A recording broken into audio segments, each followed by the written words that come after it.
Hello buddies, welcome to Land of Burgers and Unlimited Pepsi. ఈ రోజు మనతో కృష్ణ ఉన్నాడు. ఈ రోజు మనం కృష్ణ F1 వీసా ఇంటర్వ్యూ ఎలా జరిగింది, ఇమిగ్రేషన్ లో ఎలాంటి హడల్స్ ఉంటాయి తెలుసుకుందాం. చిన్న చిట్ చాట్ లాగా చేసేద్దాం ఫన్నీగా. చూస్తున్నారా వాడి చేష్టలు, వాడి బిల్డప్ ను. హాయ్ బిజీ పీపుల్, నా వీసా ఇంటర్వ్యూ హైదరాబాద్ కాన్సులేట్లో జరిగింది. అండ్ ఇప్పుడు సెయింట్ లూయిస్ యూనివర్సిటీకి మాస్టర్స్ ఇన్ ఐఎస్కి వచ్చాను. ఓకే, నీ వీసా ఇంటర్వ్యూలో ఎలాంటి క్వశ్చన్స్ అడిగారు, ఎక్స్పీరియన్స్ ఏంటని మా వ్యూవర్స్తో ఒకసారి చెప్పేవా? నా ఈ వీసా ఇంటర్వ్యూ చాలా క్యాజువల్గా జరిగింది, బట్ ఎక్కువ అయిపోయింది నాకు కథం. అడిగారు like some specific questions like clubs ఏమేమి జాయిన్ అవుతావు అవి కూడా అడిగారు. క్లబ్స్ మన క్లబ్స్ ఉంటాయి కదా, student clubs. What I said was these rafting club అని చెప్పాను. Then these like cricket or other clubs అని చెప్పాను అన్నమాట. ఇంట్రెస్టింగ్. ఇది ఒక కొత్త క్వశ్చన్. యూనివర్సిటీలో ఎలాంటి క్లబ్స్ ఉంటాయి అనేది కూడా అడుగుతున్నారు.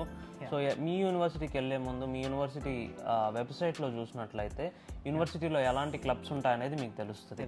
అండ్ ఏదైనా ఆక్వర్డ్ క్వశ్చన్ ఫీల్ అయ్యావా నువ్వు ప్రిపేర్ అవుతున్నప్పుడు కానీ లేదా వీసా ఇంటర్వ్యూ అటెండ్ అయినప్పుడు కానీ? యాక్చువల్లీ వీసా ఇంటర్వ్యూలో ఒక క్వశ్చన్ అడిగారు, కంప్యూటర్ సైన్స్ ఉండి ఐఎస్కి ఎందుకు వచ్చావు అని. నిజంగా చెప్తున్నానండి, ప్రపంచం అంతా దొంగ నా కొడుకు. నిజంగా నాకు కంట్లో నీళ్ళు వస్తాయి. బికాస్ నా బీటెక్ కంప్యూటర్ సైన్స్ అనమాట. అయితే నేను అన్నాను, I one like pursue a field wear software engineering and business ఉండాలి అనేసి చెప్పాను. అయితే ఆమె సాటిస్ఫై అయింది, బట్ సాటిస్ఫై చేయడం కొంచెం కష్టం అనిపించింది అప్పుడు.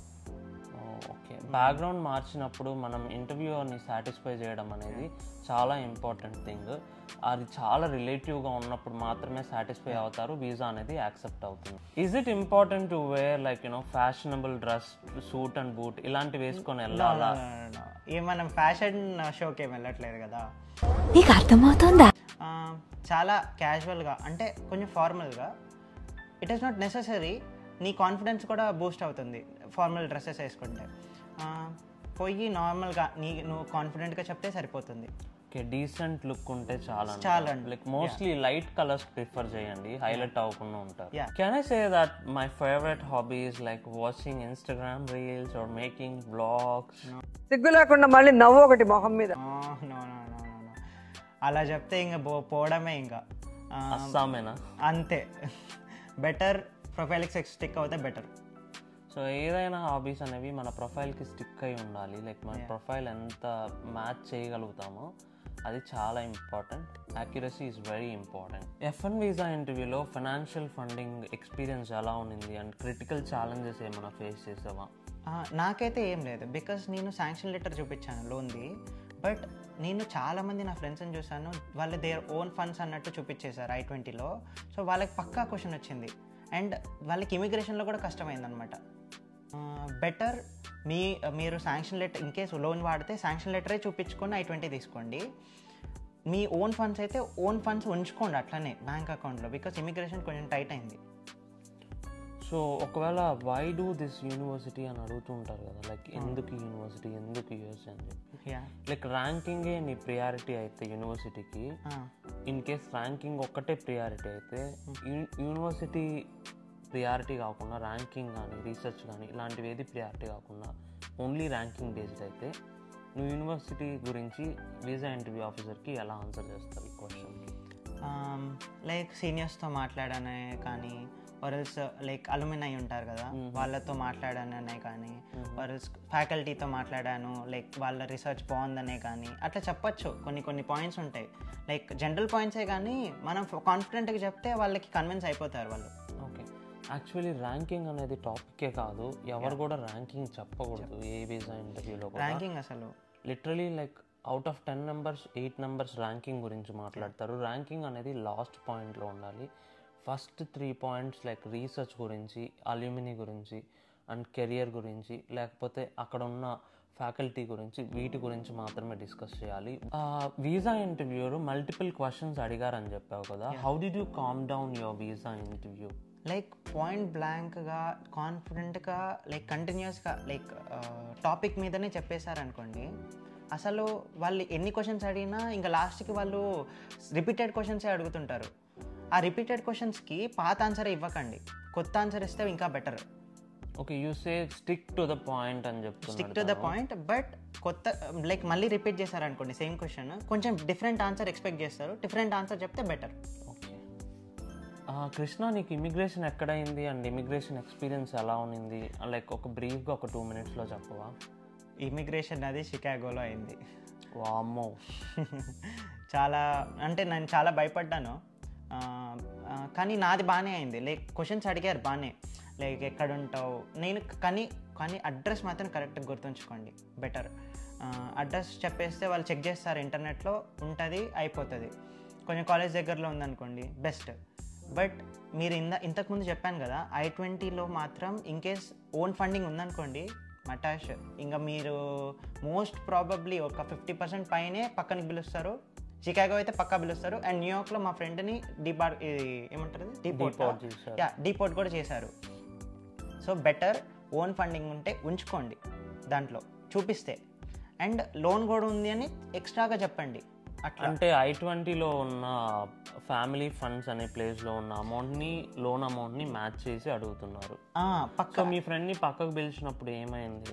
ఆయన ఏమైందంటే $40,000 కావాలి. ఆయన I-20లో 40,000 ఉంది, అండ్ $40,000కి రూపీస్ లెక్కలో ఉందన్నమాట, ఏది ఫ్యామిలీ ఫండ్స్గా. బట్ ఆయన ఏం చెప్పాడు ఇమిగ్రేషన్లో, ఐ హ్యావ్ అ లోన్ అన్నాడు. సో వాళ్ళు ఏమనేసారు, నువ్వు ఫ్యామిలీ ఫండ్స్ అని పెట్టావు, లోన్ ఏంటి అని చెప్పేసి పక్కన పిలిచారు. 3 hours, అసలు 3 hours వాడిని ఇంకా చిత్రవతం చేశారంట, అసలు ఏందేందో అడిగారంట.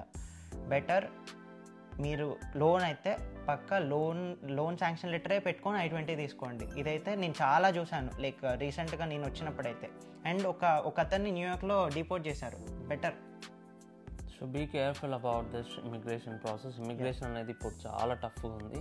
ఈ ఫుడ్ క్యారీ చేయడాలు కానీ ఇలాంటివన్నీ కూడా చేయకపోవడం మంచిది. అండ్ మీ డాక్యుమెంటేషన్ అనేది మ్యాండటరీగా కావాల్సిన డాక్యుమెంట్స్ అన్నీ పెట్టుకోవడం best. Like not only Chicago, every place. అసలు చికాగోలో అటెండ్ అవ్వడం అనేది చాలా గ్రేట్ పాయింట్. చాలా మంది చెప్తారు Chicago is the one of the toughest place for immigration అని. అండ్ రెండో విషయం ఏంటంటే లైక్ ఇలా పక్కకు పిలిచి అడిగినప్పుడు తన్ని ఫోన్లో గూగుల్ ఇంటర్నెట్ బ్యాంకింగ్ లేదు వాళ్ళ పేరెంట్స్కి యాక్చువల్లీ. అండ్ ఫోన్ రికార్డ్ చేసి పంపిమన్నారు వాళ్ళు. గూగుల్ పేని ఫోన్ రికార్డ్ చేసి ఆ వీడియోని పంపించాక తన్ని వదిలిపెట్టారు. అండ్ ఇలాంటి సెకండ్ స్టెప్ వరకు వెళ్తుంటాయి. బేసిక్గా ఫస్ట్ టైం వచ్చిన వాళ్ళకి ఇలాంటివి జరగవు, అన్ని డాక్యుమెంటేషన్ ప్రాపర్గా ఉంటే. సో అలాంటివి ఎప్పుడు చేయకండి. అబ్బాయి నాతో పాటు వచ్చేసాడు కానీ న్యూయార్క్ అబ్బాయి రాలేదు లోపలికి ఇంకా. సో ఇలా లైన్ చేంజ్ అవ్వడం కానీ, ఇట్లా ముందర వాళ్ళతో డిస్కస్ చేయడం, ఎలాంటి క్వశ్చన్స్ అడుగుతున్నారు, ఇలాంటివి ఏమైనా చేయొచ్చా ఆ లైన్లో ఉన్నప్పుడు? వాళ్ళు ఇంకేస్ అబ్జర్వ్ చేస్తే మాత్రం లైక్ ఇంకా క్వశ్చన్స్ నార్మల్గా ఉండవు. కానీ లైన్ చేంజ్ చేయకపోవడమే బెటర్. ఎవరు మంచోళ్ళు ఎవరు చెడ్డోళ్ళు నీకు తెలియదు కదా. నేను 5 ఫన్నీ క్వశ్చన్స్ అడుగుతాను, లైక్ ఫన్నీగా ఆన్సర్ చేయ దీనికి. Like what was the first thing as an F1 student after landing in US you have to do? First immigration అయిన తర్వాత వాష్రూమ్ ఎత్తుకోవడమే సరిపోద్ది. లైన్లో ఉంటే పడిపోద్ది అసలు, వాయమ్మో. ప్లస్ చికాగో కదా నాది, చాలా ఒకలాగా అనిపించింది. ప్లస్ ఆ అబ్బాయి న్యూస్ కూడా తెలిసింది న్యూయార్క్లో ఇది అయిపోయాడు అనేసి, చాలా భయం వేసింది నాకు. అండ్ బ్యాగేజ్ కలెక్ట్ చేసుకోవాలి, ప్లస్ మళ్ళీ మన కనెక్టింగ్ ఫ్లైట్ ఉంటే అది ఎత్తుక్కొని వచ్చాక మన సిమ్ కార్డ్ అవన్నీ కూడా చాలా ప్రాసెస్ ఉంటుంది కదా, చాలా జాగ్రత్తగా చేసుకుంటే అయిపోతుంది, ఈజీయే. అసలు ఎలాంటి ఫుడ్స్ క్యారీ చేసావు నువ్వు యూఎస్కి వచ్చేటప్పుడు? నేను ఫుడ్స్ అంటే ఓన్లీ స్పైసెస్ తెచ్చాను, లైక్ బిర్యానీ మసాలా, మన గుంటూరు కారము, మసాలా కారము, సాంబార్కి. ఇంకేముందిరా, ఇండియన్ కిచెన్ మొత్తం క్యారీ చేస్తుండే నువ్వు. లైక్ 5-6 kgs తెచ్చింటా. అదే oh my God, 5 kgs of Indian kitchen ని క్యారీ చేశాడు. ఇమిగ్రేషన్ లో దొరకలేదు కాబట్టి సరిపోయింది, దొరుకుంటే నేను అక్కడే బిర్యానీ చేయమనేవాళ్ళు. Do you remember, like genuine గా చెప్పు, నీకు యూనివర్సిటీ అడ్రస్ కానీ నువ్వు ఉంటున్న అకామిడేషన్ అడ్రస్ కానీ బైహార్ట్ చేసావా? గుర్తుందా నీకు ఇమిగ్రేషన్ ఆఫీసర్ అడిగి? మనకి ఇంటి అడ్రస్సే గుర్తుండదు, మళ్ళీ ఇక్కడ కొత్త అడ్రస్లు 2, అది కూడా కష్టం బ్రో. నేను ఏం చేశానంటే కాలేజ్ అడ్రస్ I-20లో ఉంటుంది, సో చూసైనా చెప్పచ్చు, చూపించవచ్చు. నా అకామిడేషన్ అడ్రస్ వచ్చేసి వెనక like back of the I-20 ఊరికే రాసుకున్నాను అనమాట చిన్నగా. లైక్ అడిగినప్పుడు జస్ట్ ఒక లుక్ ఇచ్చేసి చెప్పేశాను అనమాట. Oh super. So what happens, like మనం కానీ వీసా ఇంటర్వ్యూర్ కానీ లైక్ ఇమిగ్రేషన్ ఆఫీసర్ దగ్గరికి వెళ్ళి టూ మచ్గా నాన్ స్టాప్ నవ్వు వస్తే ఇంకా ఏడిపించి పంపిస్తారేమో కొంతమంది, కానీ మంచిగానే రిసీవ్ చేసుకుంటారు. బికాస్ లైక్ అమెరికన్స్ చాలా మంచిగా ఉంటారనమాట. బెటర్ నార్మల్గా స్మైల్ చేయండి, better. I was a very laughter person. Like I roll on the floor and laugh very loudly. I can't control my laugh for 5 minutes if I start laughing. And I controlled my laughter when I was giving my visa interview a lot. So once immigration అయిపోగానే immigration ఆఫీసర్ని బయటికి ఎలా వెళ్ళాలి అని అడిగావా, like way of the direction to go? అంటే bye అన్నాడు. Bye అన్న తర్వాత నేను కూడా బాయ్ అని, నాకు కొంచెం అర్థం కాలే. అంటే అప్పుడు దాకా కొంచెం మైండ్ ఒకలా ఉండే కదా, ఇట్లా అన్నా అనమాట. ఆయన కూడా యా దట్ వే అన్నాడు.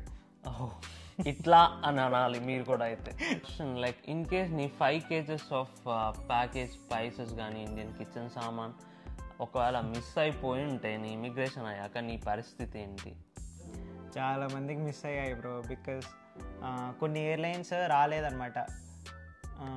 ఏదో చెప్పమన్నా మర్చిపోయినా. అండ్ చాలామంది బ్యాగులు మిస్ అవుతుంటాయి కదా. నువ్వు అసలే 5 kgs ఆఫ్ కిచెన్ సామాన్ తెచ్చినానన్నావు. మీ ఫ్రెండ్స్ ఎవరైనా చూస్తే మీ ఇంటికి వస్తారు పక్క. ఇన్ కేస్ ఆ బ్యాగే మిస్ అయిపోయి ఉంటే, నువ్వు పెట్టుకున్న స్వీట్స్ బ్యాగ్ కానీ ఇలాంటివి ఇమిగ్రేషన్ తర్వాత నువ్వు ఎలా ఫీల్ అవుతుండే? ఇమిగ్రేషన్ అయిందని సంతోషపడాలో, బ్యాగేజెస్ రాలేదని బాధపడాలో అర్థం కాకుండా ఉంటాము. బికాస్ చాలామందికి రాలేదు వేరే ఎయిర్లైన్స్ వాళ్ళకి. నాకు లక్కీలీ వచ్చేసినాయి. బెటర్ కొంచెం క్యాబిన్ బ్యాగ్లో పెట్టుకొని రండి కొన్ని, లైక్ ఏమంటారు, clothes and all. So at least like 2 pair of clothes or something cabin బ్యాగ్లో పెట్టుకోండి. అండ్ ఫుడ్ ఆబ్వియస్లీ లైక్ మీకు 1 or 2 weeksలో ఏదర్ వాళ్ళే మీకు కొరియర్ చేస్తారు లేదా మీకు ఆ రీఫండ్ అనేది చేస్తారు. మన ఛానల్లో చాలా వీడియోస్ ఉన్నాయి యూఎస్ లైఫ్ స్టైల్ అండ్ మాస్టర్స్కి రిలేటెడ్, లైక్ డైలీ వ్లాగ్స్ కానీ. ఇలా చూసి ఛానల్ని లైక్, షేర్, సబ్స్క్రైబ్, ఇంకా గంట బెల్ అయితే కొట్టేయండి మామ.